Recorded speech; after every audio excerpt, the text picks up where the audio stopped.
ছাত্র যারা তাদের জায়গা হচ্ছে ক্যাম্পাস। এখন বৈষম্য বিরোধী ছাত্ররা যদি প্রতিটা মিনিস্ট্রিতে একটা করে কমিটি করেন, তাহলে এটা একটা রাষ্ট্রের যে ফাংশনাল একটা যে মানে আর্টিকুলেটেড যে একটা রাষ্ট্র, সে রাষ্ট্র তো হবে না, বিক্ষিপ্ত মানে বিপন্ন অবস্থা হবে। এবং আপনাদের নামে আমি অবশ্য এখনো পর্যন্ত তেমন কোনো শুনছি না, ক্ষীণ কিছু কথাবার্তা আসে, কিন্তু তেমন বড় কিছু নয়। কিন্তু এটা যদি দেখে যে ছাত্ররা একটা মিনিস্ট্রিতে একটা কমিটি করে তারা চালাচ্ছে, ব্যবসায়ীরা সব আপনাদের পিছনে ছুটবে এবং আপনাদের বালিশের নিচে টাকা দিতে শুরু করবে এবং ক্রমাগতভাবে আপনার করাপশনের দিকে নিয়ে যাবে। আপনাদের প্রধান দায়িত্ব হচ্ছে ক্যাম্পাসের সবুজ চত্বর।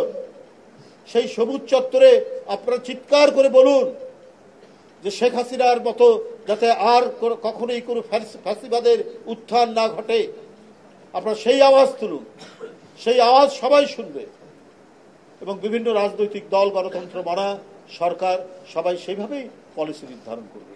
কিন্তু আপনারা যদি ডিসি অফিসের জন্য একটা কমিটি, এসপি অফিসের জন্য একটা কমিটি, জেলা পর্যায়ে তো বিভিন্ন প্রতিষ্ঠানের জন্য কমিটি, তখন সবাই তদবিরের জন্য আপনাদের কাছে ছুটবে এবং ব্যবসায়ী এবং অন্যান্য মানুষরা তার স্বার্থের জন্য দরকার হলে ঘুষ দুর্নীতির আশ্রয় নিয়ে আপনাদেরকে ওই দিকে ঠেলে দেবে। এই দিকটা আপনাদের মনে রাখতে হবে। যার যেখানে ওই যে একটা কথা আছে না, বন্যেরা বনে সুন্দর, শিশুরা মাতৃ করে, তাই ছাত্র যারা তাদের জায়গা হচ্ছে ক্যাম্পাস।